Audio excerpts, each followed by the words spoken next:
Okay, good morning. We'll call this meeting to order. This is St. Louis County Criminal Justice Coordinating Council meeting on May 23rd.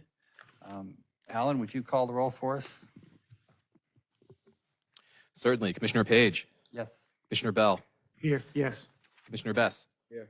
Commissioner Dobbs, Here. Commissioner Greer, Commissioner Gregory, Commissioner McCarter, Present. Commissioner Ott, and Commissioner Webb. Present. We have a quorum. Thank you. The minutes have been previously distributed. Are there any corrections or additions to the minutes? If there are none, I would hear a motion for approval. So So moved, moved. McCarter. Second. Moved and seconded. All in favor, say aye. Aye. Opposed, none. We will approve the minutes. Well, good morning, everyone, and welcome again to the quarterly meeting of the Criminal Justice Coordinating Council. I appreciate the dedication of our council members working together to focus on our approach to criminal justice. Later today, the Save Lives Now Advisory Council will hold its inaugural meeting, which I am co-chairing with St. Louis City Mayor Tashar Jones. I hope you all can make it. Thomas Apt, who's joined us here today to talk about the St. Louis Regional Anti-Violence effort, will also be joining us as a panelist at the Save Lives Now meeting. And today we'll also hear from Captain Brian Shellman with the St. Louis County Police Department to give us an update on our crime statistics. I know everyone here is busy, so we'll do our best to keep this meeting to an hour. And along the way, if any council members have questions, please let me know. Okay, we'll start with Captain Shellman, and I'll turn it over to you for your presentation.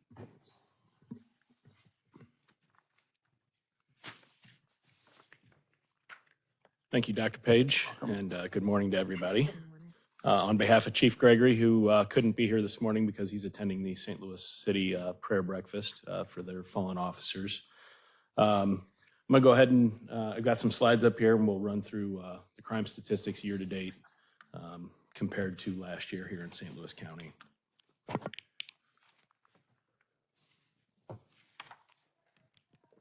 So we'll go ahead and start with our crimes against persons. A couple of notes on these. The number that obviously we're asked about all the time are homicides. I'm going to put some context to this because you're going to see a slide after this, but homicides are down. As you can see, in 2024, we've had 10 as compared to 13 from last year. Now, that is homicides that are investigated by the St. Louis County Police Department that incurred in unincorporated St. Louis County and or our contract municipalities. For example, Jennings, Fenton, Wildwood, things of that nature. The next slide, I'll explain that here in a second. Some other notes on crimes against persons are aggravated assaults overall are up 1.6%. We're talking about small numbers, 8 overall, the 497 from the 489 last year. The aggravated assaults by hands, feet, and fists are up 93%, which kind of jumps off the page to me. However, when we look at those, a lot of those are derived from school fights and things of that nature. I guess the fortunate thing is if you look at aggravated assaults with firearms, they're down 12%. So more people, it seems, are, knock on wood, resulting to hands, feet, and fists than they were firearms from this point last year. And then the crimes against persons overall, as you can see at the bottom of the page, is up slightly, 0.5%. But again, we're talking about 9 total crimes overall. So when we have this homicide infographic that I share with our Board of Police Commissioners every month, and the chief, obviously, I just told you that it was 10 total homicides in unincorporated and or our contract municipalities. Now, the number that you see here when it's the portion on the right, the 2024 homicide by the numbers, the total homicides of 23, that is the total homicides investigated by the St. Louis County Police Department's Crimes Against Persons unit. So a lot of those occurred in municipalities that then would call for our assistance. So that's the difference in numbers there.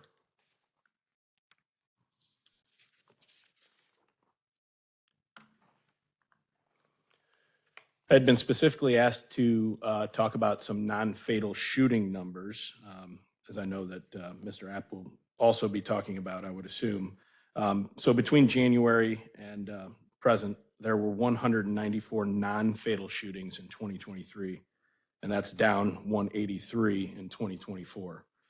So again, we're talking about slight numbers, comparing those numbers by each month. So February and March from 23 to 24 are almost identical, while January of this year started down 46% compared to 2023. April then saw an increase of 27% compared to last year.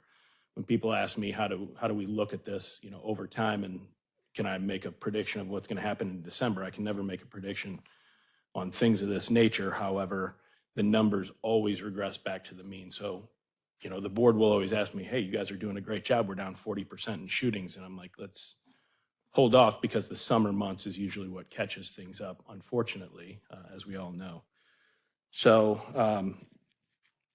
and then overall, the non-fatal shootings are down 6% so far. But again, number might be expected to change as we start increasing into warmer weather. And then finally, for the slides, the crimes against property, just some notes on here. Very key that our robberies overall are down 17%. The larcenies overall are down 26%, and then overall crimes against property just over 18%, which is a major factor. A lot of this derived off of the stolen vehicles, the motor vehicles, down almost 35%. If you remember, at this point last year, we were still seeing a massive influx in Kia and Hyundai thefts. Those have obviously gone down. I'd like to say, point out the work that the men and women of the St. Louis County Police Department, our officers on the street, boots on the ground, do every day. We've had several, Lieutenant Colonel Juan Cox heads up the Division of Patrol and does a great job at spearheading some of our special enforcement efforts, especially in the North and South County areas where we see a lot of these types of crimes. And then again, just because we're down 18%, I would never say all the way bully for us through December, because we just never know what the summer months are bringing. That's kind of just a quick screenshot of where crime is at in St. Louis County compared to last year. Thank you. I just would like to understand if you have any insight on the year-to-year trends for the area, for the homicides that are not investigated by the county police department. Yes. So you're talking like which municipalities those have come from? Well, we're certainly interested in what we can control, what we patrol, and then when we're called to help. But how do we track homicides in places where we're not called to help, or we don't patrol?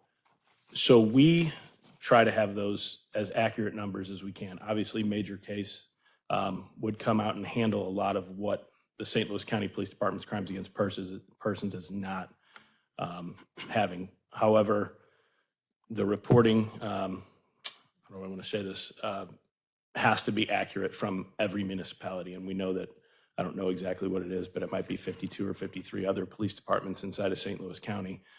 So we can only pull and derive from our CARE program, which most municipalities use. However, there are several that do not contract with St. Louis County Police Department on those CARE numbers. That said, I don't have those in front of me, but I can absolutely get those for you. Your best estimate, are most homicides in the county investigated by our police department, or are there a significant number that are investigated by other jurisdictions? I would say that the majority are probably investigated by us. Again, I don't think that many other jurisdictions have the manpower or the type of homicide detectives that ours do, which is why they call us. But again, if they don't use us, then they use major case, which we have 2 to 3 detectives that also assist on major case, per investigation. And then you mentioned the CARE system. That's where the homicides are reported by many municipalities and by our department. Is there another place where homicides are reported besides that? Well, sir, I guess the point would be, for example, Ferguson. The reason I use that, I just saw Chief Doyle yesterday. So they use our CARE system. All of their numbers, like our analysts can pull instantly. And if Chief Doyle has a homicide, which they recently had in Ferguson, he contacts our department and we handle that. But then a smaller municipality, and I don't want to name names, I don't know them without having the databases in front of me, that may not use CARE. They may use some other reporting system that we don't have access to. So it's not just as easy as me, as the commander of Bureau of Research and Analysis, asking our analyst, hey, try to find these numbers, then they're going to have to actually make calls. And if those people aren't up front with us, which unfortunately we've seen before, that's the little bit of gist of how we can't get 100%. These are 100% accurate for everything that we can get, that we investigate. But unless they share those numbers, and they're supposed to report them to the state, obviously we can get those as well from the state, but the information is only as accurate as what's dumped into the system. Okay, great. Does anyone have any questions for Captain Shelton? Yes. So you mentioned when a local municipality investigates a homicide, they may call you or they may call major case. And I understand you may not have the answer to this question, but what would determine whether they call St. Louis County or whether they call major case? Yes, ma'am. I actually do have the answer to that, and it's a good question. So that's solely up to the chief of that municipality. Take Creve Coeur, for instance. If they have a homicide, then it's up to that chief to either contact Chief Gregory and ask for St. Louis County Crimes Against Persons to handle the investigation, or he will get with the heads of the major case squad, who would then disseminate all of those detectives in. But it's ultimately up to the chief of that jurisdiction. And again, I know you may not be able to answer this, and I can certainly ask Chief Hartman, but do you know what criteria they would use to determine which they would call? I really don't. Okay. Yeah, Okay. All right. I don't. Yep. And there's no particular criteria they have to use. It's really their discretion. Okay. What a lot of departments look at is that if it's sometimes they immediately know who the suspect is and there's no reason to contact anyone. But many of the departments, if it's anything complicated, because St. Louis County does have such a robust investigatory services at their disposal, and so they'll typically call them. But it is really up to their discretion. So the criteria could vary based on what the chief's assessment of the situation. The criteria absolutely Okay. varies. Okay. You're absolutely right. Absolutely right. Yeah, echoing what Mr. Bell said, I think that, there's no rhyme or reason, basically.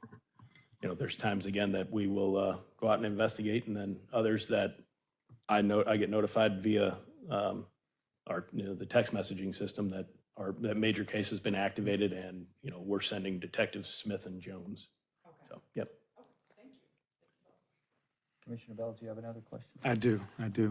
I want to switch to motor vehicle thefts, Sure. including carjackings, anything done with that. Obviously, that's a big issue. And from you all's perspective, there were a lot of concerns because, as we know, many of these types of cases overwhelmingly are juveniles. And so they don't come to our office, and so we don't have discretion on charging and things of that nature. That stays with the juvenile courts. And so we did initiate several conversations with our departments. You all were a part of that, to meet with the juvenile courts to express those concerns. Some of the conversations that we've had with some of our area chiefs and some of the municipalities is that they have seen progress with respect to the juvenile courts actually issuing those cases and not just releasing the folks, because we saw such a big uptick. And I just wanted to know, from you all's perspective, are you seeing an improvement in the way that the juvenile courts are handling those and getting those cases issued, or not? So the answer to that is, in speaking with, so I'm not directly involved in those, however, speaking with Lieutenant Colonel Cox, who I've already mentioned, as well as Sergeant John Conradi, who is Colonel Cox's basically aide in the Division of Patrol. Sergeant Conradi deals with a lot of this, and his answer when I asked him a couple of months ago about that was, yes, we are seeing better. I don't have the numbers to say, Right. hey, we're seeing this much better, but his sentiment was, yes, that they are seeing more after those meetings.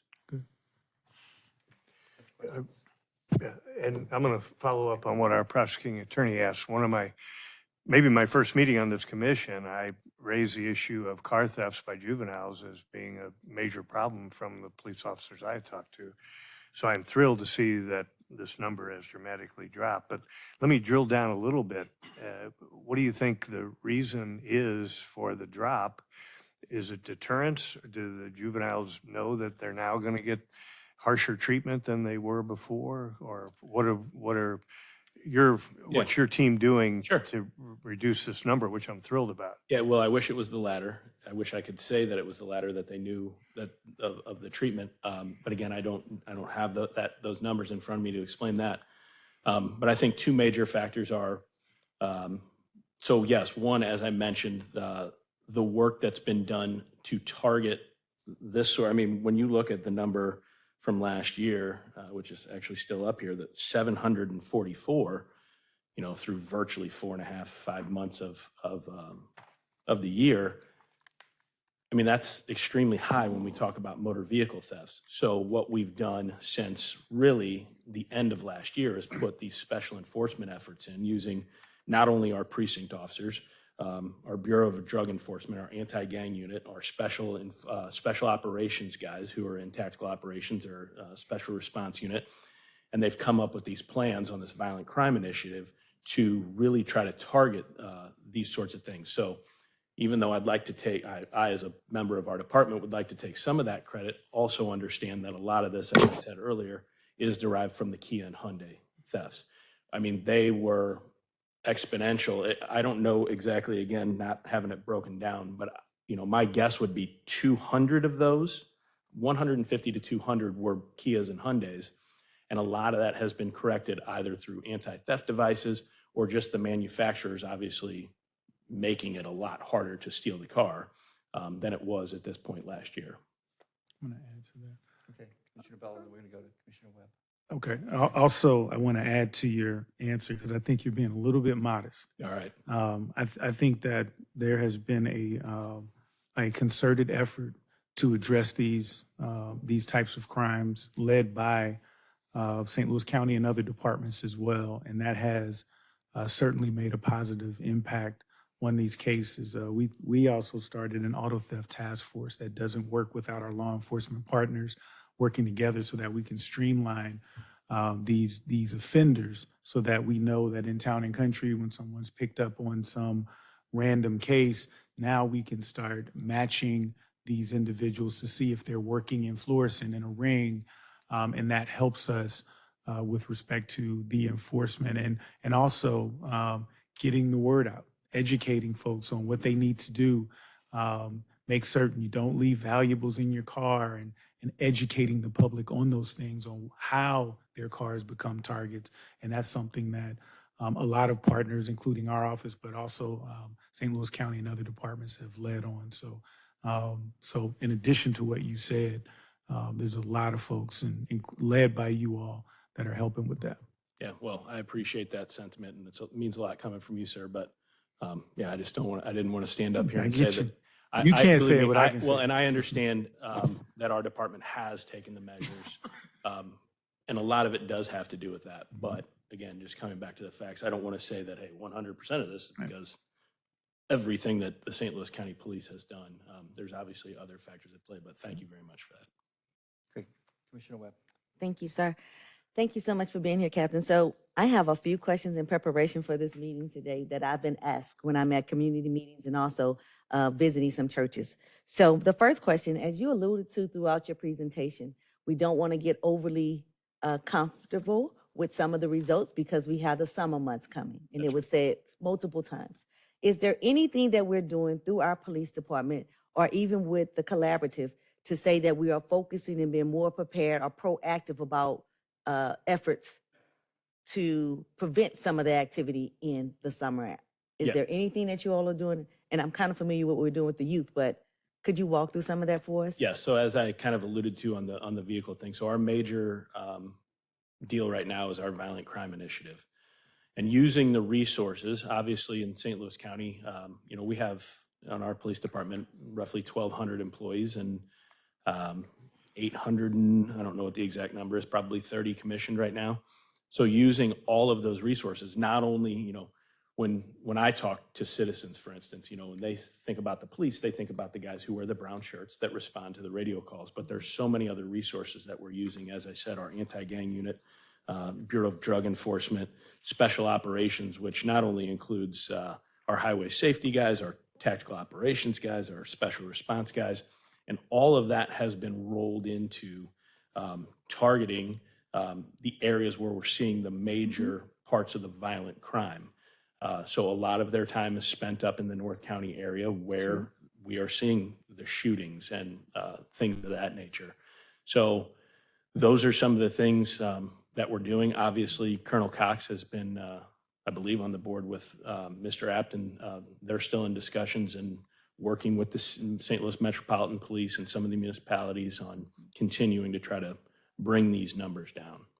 So I'm glad to hear that there is a focused effort in collaborating and getting that done. I do have two follow-ons. Next question came from feedback from some community members and some people that are actively trying to help me develop legislation about this. How are we going to handle the reckless driving? And so I've had ideas from, booting cars to some type of way to deter people from the reckless driving, because it's now becoming, stop signs and yield signs are decorations and signal lights are just suggestions. And so what are we going to do actively to deter some of this? There have been multiple fatal accidents just because people are jumping out of the left lane, not to the right lane, but going into the center lane to try to jump around and have a head-on collision. And so is there anything that you all are talking about? I'm coming back to the Chief of Police Association as well for this one to get some insight, but I would love to hear what your thoughts are. So again, great question. It's funny you asked because our police officers are asking the same thing. So we recently did what we call the STAY survey that our Human Resources Department put out to every police officer and professional staff member in our department. And the responses were overwhelming, but what we saw a lot from the police officers is that the police feel handcuffed in that because of, this is such a hot button issue, obviously, with our pursuit policy. They feel like, well, our job, and I agree, I graduated the police academy almost 22 years ago now, but their job is to, for the lack of a better term, put bad guys behind bars, right? And then keep the community safe. Then all of a sudden, things of this nature, the reckless driving happens, somebody takes off on them, it doesn't meet the criteria because one of these violent felonies hasn't been, that's not the reason for it. It's just somebody that's driving 100 miles an hour, and our pursuit policy says terminate. Here's what I can tell you is that although I'm not a member of our executive command staff, which is our lieutenant colonels, deputy chief, and chief, I'm the only captain that does sit through those meetings because I'm in charge of policy, procedures, crime analysis, and things of that nature. The reason I bring that up is this is a constant and ongoing discussion between the chief, the deputy chief, and the colonels about what can we possibly do better. Again, we're not going to say chase them till the wheels fall off, because we also have a responsibility to the citizens, the innocent citizens in the community, and understanding. I actually just got 2 text messages at about 8:50 this morning, and I don't know the backstory to it yet, but that somebody in a red truck was going down Telegraph Road in the 4th Precinct being chased by the police, riding on 2 rims. And point being, this is during rush hour traffic. So these are the things that we have to weigh. I can tell you that some of the thoughts as we look at best practices or model policies from around the nation, and when we look at those sorts of things, and that's what my bureau does, is we go through IACP, which has every policy from every police department in the nation, and we'll look at places across the Midwest, places on the East Coast, the West Coast, NYPDs, all the way down to some of the smaller departments, and say, what are others doing to try to deter this sort of thing? Some of the thoughts are to have more of, instead of having as a conservative of policy as that we have, is to maybe pull the reins off just a little bit and maybe have more of a open liberal policy to, at the time, say, what if it's between midnight and 4 a.m., where the motoring public is obviously not as prevalent? Do we allow our police officers maybe then to, which a lot of this reckless driving occurs at those times at night. But we also know that it occurs at 2 in the afternoon and 9 in the morning and 3 in the afternoon. So these are constant discussions. We've met with, we're looking into pursuit software right now that some of our executive command staff is spearheading to get with a couple of companies who put things in. It's almost like an OnStar system. And we're getting with the car. Again, this, as you can see from my long-winded answer, this is a long, drawn-out process, but can the GMs of the world and the Chevys put something in a system, and it's almost like a pursuit alert. So if they're in the proximity, let's say within a couple of miles of when a policeman activates his lights and siren, that it gives an alert. Everything that we do, yes, we weigh, hey, how do we get the criminals who continue to do this into custody and get them off the streets to keep the streets safer, but also the motoring public who oftentimes, and too many times in my opinion, is the victims of a guy now being chased by the police that blows through an intersection and T-bones a car with 3 children and, a mother. So again, long-winded answer, but my point to the whole thing is, yes, we are 100% absolutely looking at it. And these are ongoing discussions and continuing to try to find the solution because it's, unfortunately, as you know, it's not easy. And as you Councilwoman, mentioned, before we switch topics, Go ahead. I just wanted to add to that. In Jeff City, the Valentine's Law Mhm. looks as though it's close to passage, which is We going hope. to increase the punishment range and with respect to those fleeing and reckless driving from a chase and things of that nature. And I think that although there are always concerns about mandatory minimums, I think that we are seeing these issues rise to the level where we've got to have these kind of conversations. And so our staff is looking through this legislation now to prepare, but it is something that's going to impact these kind of chases, and it's likely going to help bring them down because there is going to be more teeth with respect to what law enforcement can do for those who do decide to flee and That's right. recklessly drive and things of that nature. Yes, sir. And ma'am, just to give you, I actually have the number here, I believe. So,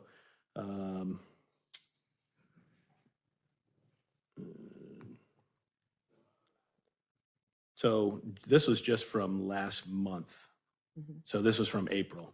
I don't have the year to date. I believe it's in the close to 800, but just in April of 2024, we had 237 documented failure to yields. That's just our police department. That has nothing to do with any of the other 52 or St. Louis Metropolitan. 237 times somebody ran from the police, and we call it a failure to yield, where it did not meet our criteria to pursue, where we immediately terminate, and then that person, that subject gets away. Mhm. It just shows you to magnify what you're saying, like how big of an issue this has become. Yes, sir. And I just want to follow up on what the prosecutor attorney said, Mr. Bell, that definitely want to pay attention to that law because you mentioned your hands being handcuffed. And that's why we passed the ordinance in the county for open carry for minors, because we need you all to have a tool to do your job. Yes, ma'am. And so in order to provide and protect the public, we need to make sure you have what you need to actually do your job. And so that is something I'm definitely interested in. And sometimes, of course, they're not in pursuit. Like you said, they're just reckless driving. Sure. And then our innocent community it ends up with a fatality That's right. and a parent loss or a father loss or something of that sort. I had one more, and I know I want to be mindful of time. The last one, I was in a meet. I went to visit a church in my community, Faith Miracle, and a big issue that keeps coming up is sex trafficking and the abduction of minority women, specifically in North County. And so I am trying to learn as much as I can about this, but I'm yielding. I've talked to my captain in the 1st Precinct, but I'm asking, is there something that you're actively doing inside of St. Louis County Police to address this? Anything that's in your field of view for this issue? Yes. So we have an actual unit whose sole purpose is to investigate those types of crimes, and that's our Bureau of Special Investigations. And that's exactly what they do. They do everything from prostitution, child pornography, and obviously let me go back real quick, because if I go to persons. So the human trafficking number is at the bottom here. We saw 20 last year at this time. Now, understand that those were from, I think, 3 investigations. So a lot of suspects were arrested during those stings. These are a little bit longer term investigations. So we absolutely, it's a major issue, and we have detectives who are only dedicated to just that. Okay. And I can talk offline more with you all, and I'll be pulling in Captain Morgan as well, because Sure. I know he's the precinct captain in North County, and also the chief, because I understand the overall number, but I want to know the strategic plan, because I've been to the center where you can see where certain activity is happening, and there's certain plans putting together for that activity. I've yet to hear the specific plans. I know there's a unit for special Special victim, investigations, yep. but I don't hear what is that strategic plan on addressing that, whether that's education, whether that is certain hotspots where they have additional resources. I don't know, and that's the kind of information And I I need. would- And I that's would- what the churches is asking me for. Yes, and I would most definitely want to pull Sergeant Brian Shanica, who spearheads that unit, into that meeting, probably as well as Lieutenant Eric Von Allman, who is over our crimes against persons. So I'm gonna reach out to you so you can give me those names You again. got it. Thank you for your time, sir. Thank ma'am. you, sir. Thank you, Captain Shellman. We can't, we can't improve what we can't measure, and we really appreciate the review of the crime statistics, the direction in St. Louis County with homicides down 23%, crimes against property down 18% in the areas patrolled by our police department. We would also like to keep track of statistics in areas that aren't patrolled by our police department, and we'll talk more about how to do that down the road. But thank you for the good work that our department's doing in the presentation today. Yes, sir. Thank you very much. Next on our agenda, we will hear from Thomas Apt. Thomas Apt is the founding director of the Center for the Study and Practice of Violence Reduction and an associate research professor at the Department of Criminology and Criminal Justice at the University of Maryland. He's the author of Bleeding Out: The Devastating Consequences of Urban Violence and Build New Plan for Peace in the Streets. Welcome back, and please tell us about your program and what we're doing here this afternoon. Absolutely. Thank you. It's a pleasure to be here. Thank you, Dr. Page, Prosecutor Attorney Bell, Chairwoman Webb. It's a real pleasure to be here back with you to discuss the progress of the Save Lives Now effort. I just wanted to, before I start, say that I think there's a lot of positive benefits that might be unanticipated from the work that we're doing across the region here. We talked about reckless driving. One thing we know about reckless driving is that lots of people do a little bit of reckless driving, but a few people do a tremendous amount of it.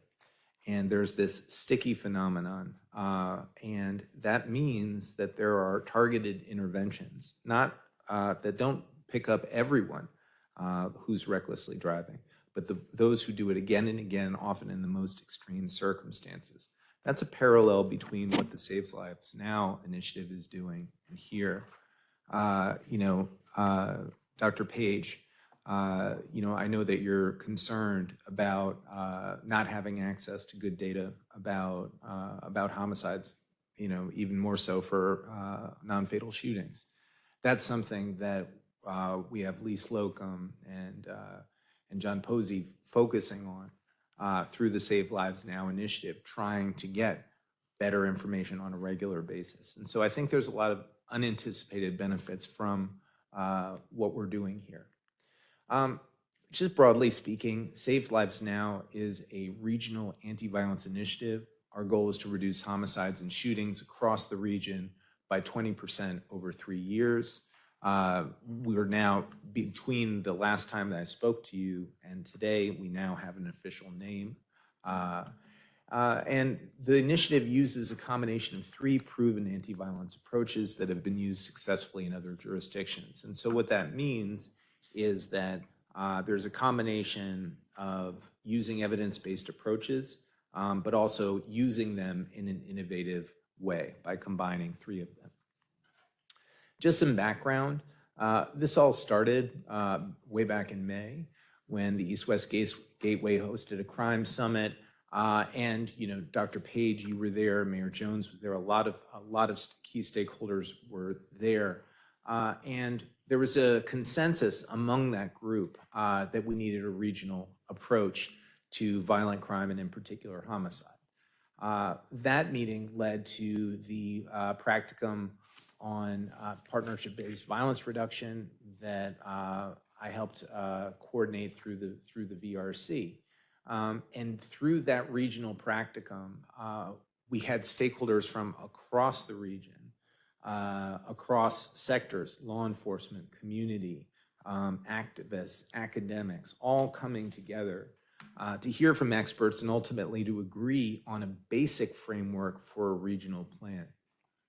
In January, that plan was released, and our implementation team started meeting, a small group of individuals with membership from the 3 major counties that we're focusing on: the city, St. Louis County, and St. Clair County. And we started socializing the plan, talking to people. I've been here before. Other members of the implementation team have been presenting about this, getting feedback, and revising accordingly. And then in February, we were fortunate the East-West Gateway Board approved support for the Save Lives Now initiative. That included some modest funding, some substantial in-kind staff support, and East-West Gateway has agreed to serve as our fiscal agent. And today, we have our inaugural meeting, advisory board meeting for Save Lives Now, as Dr. Page mentioned. So the plan has 3 elements. There's first a regional problem-oriented crime reduction strategy, often called focused deterrence, that mobilizes residents, service providers, and law enforcement in response to chronic crime conditions, in this case, homicide and non-fatal shootings. In addition to that, we have cognitive behavioral theory and other behavior change strategies to help high-risk individuals manage emotions, address conflicts constructively, and think carefully before acting. And finally, we have street outreach workers to ensure that those CBT-informed supports reach those who need them most. So what does this mean in practice? What this means in practice is that we, as a regional effort, are going to identify and engage and communicate directly with the highest risk individuals and groups that are currently involved in gun violence. And this regional partnership is going to send a very clear message. We know you're involved in the gun violence. It has to stop. If you choose to stop, we can help you. But if you refuse to stop, we will make you stop. And then, having communicated that message, we will follow up. For those who choose to desist in violence, there are these CBT-informed services. These are high-quality services. This is what the evidence shows it is what it takes to get these highest-risk individuals, often who are severely traumatized, often who have long criminal histories, to really change their lives. So the usual things, a job, a GED, those types of things, that's not enough for these individuals. They need clinical supports to address their untreated trauma, help them make better decisions so they can ultimately change their lives. And then and to make sure that we're engaging these folks who are deeply disconnected from from all government systems, not just criminal justice. We have street outreach workers to, after this message has been sent, to follow up with them and say, hey, look, you can change your life. I've been where you've been. You can make a difference. Let me walk you into the support services place or whatever, to engage them and speak their language. And so that's the basic way it works. And then you repeat. We work with a small number of individuals and groups, potentially in a certain location. Then we go to another location, more and more people. And then the word spreads. The word spreads that across the region that we're serious about this and that we're offering people a fair choice. But ultimately, the expectation is that the violence has to stop. So as you can see, this plan depends on collaboration. It depends on collaboration across jurisdictions, but also across sectors, sometimes among people who haven't worked together before. And we need some type of structure to make sure that all of these different stakeholders, many of whom haven't worked together before, can work together in a consistent way. And it's not going to happen by accident. And so Save Lives Now is that structure. It's a hub of sorts, and it's basically there to do all the middleman things, providing key technical and logistical support to make sure that that collaboration happens. It's all of those bread and butter things you need to make collaboration work. Somebody's got to hold the meetings. Somebody's got to send out the emails. Somebody's got to hire the training and technical assistance, and somebody's got to collect and share the data. And so those are all the in-between things that Save Lives Now is going to help do. It's things that the region is already doing, but it's going to supercharge this stuff in a particularly important area. As you heard, the effort will be hosted and supported by the East-West Gateway, but ultimately it's going to be guided by the advisory board, a very diverse array of stakeholders that's chaired, of course, by Dr. Page and Mayor Jones.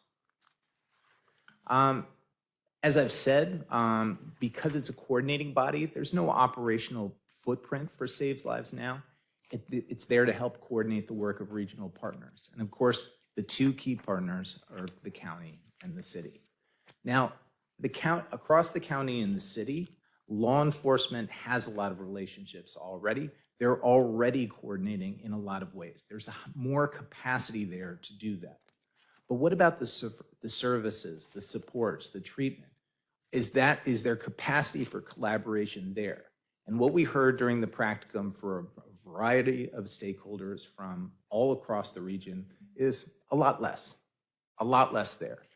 And so what the stakeholders at the practicum believed is that we need to scale up that capacity. Now, fortunately, the city has the Office of Violence Prevention that's there to help coordinate these non-enforcement efforts, but there's nothing like that on the county side currently. And so we need some additional capacity. Now, that doesn't mean that the county needs to be some mirror image of the city. We don't necessarily need an office, but we need some additional capacity, a position, in order to help coordinate on the non-enforcement side, to make sure all of those CBOs in the county that are doing good work can be better connected and can know their partners in the city and in other parts of the region.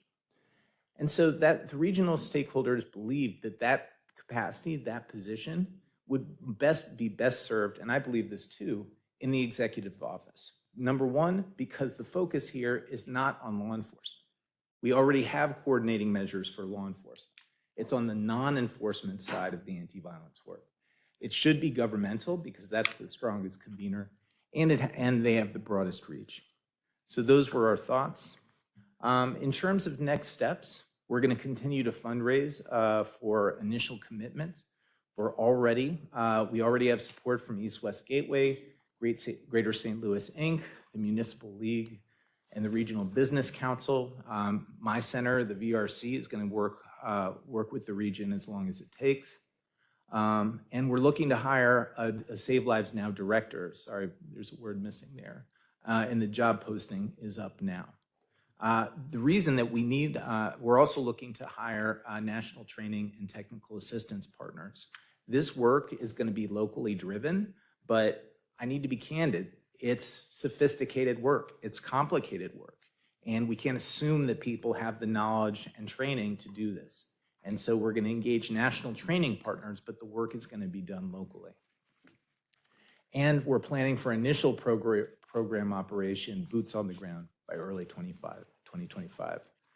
Pleasure to be back. I'm happy to answer your questions. Thank you. Does anybody have any questions for Mr. Rapp? I noticed on one of your opportunities and challenges is Boston's had 3 homicides this year. Is that a typo or? Wait a second. I'm so sorry. I thought I was done. I actually have one additional slide here. I'm so embarrassed. Apologies. And up to what point of the year were you? Sure.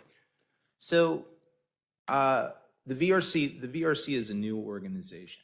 I've been doing this for a very long time and variety of governmental and non-governmental capacities. But the VRC housed at the University of Maryland is new.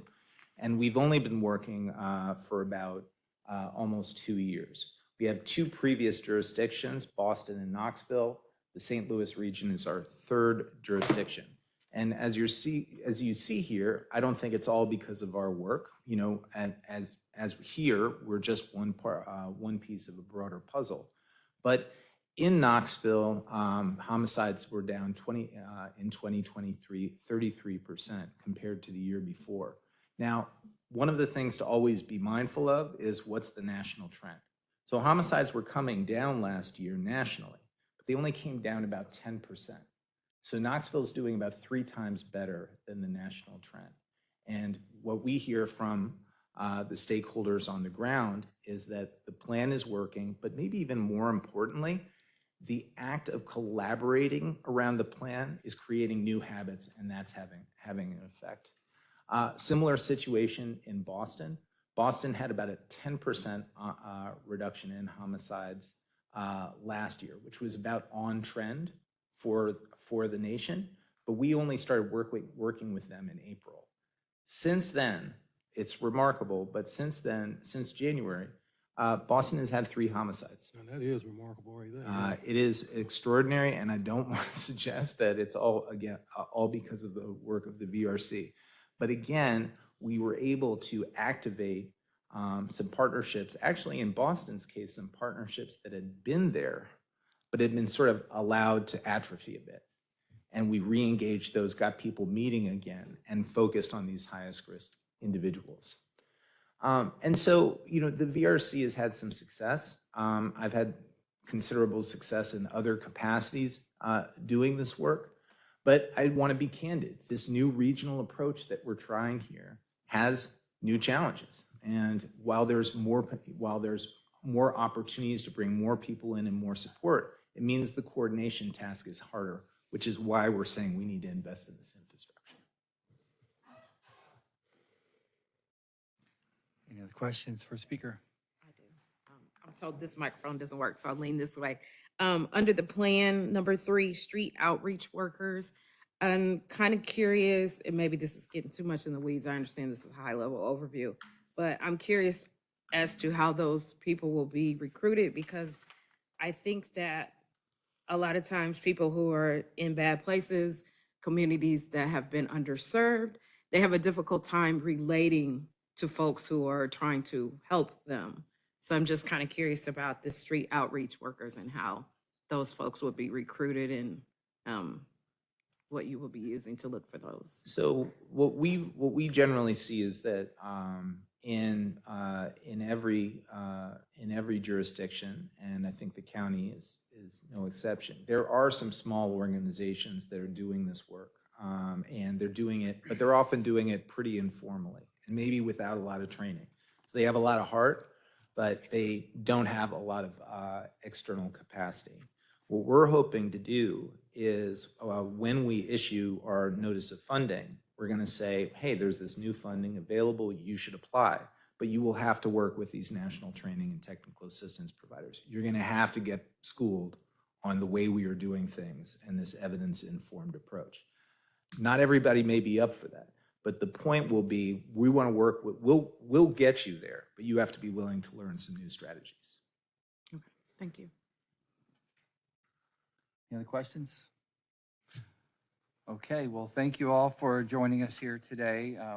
We will have our next Crime Commission meeting on August 22nd at 10 o'clock in the morning.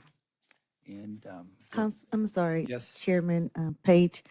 I had a question. It's not for you, sir. Okay. But do you all have any updates on the North County precinct? I don't know if Captain Schumer has some, or do you have some? Do we have any updates on the progress of the North County I precinct? don't have any updates today. Okay. Okay, that's all I ask. Okay. If there are no other comments, I would entertain a motion to adjourn. So moved. Second. All in favor? Aye. Opposed? We're adjourned. Thank you.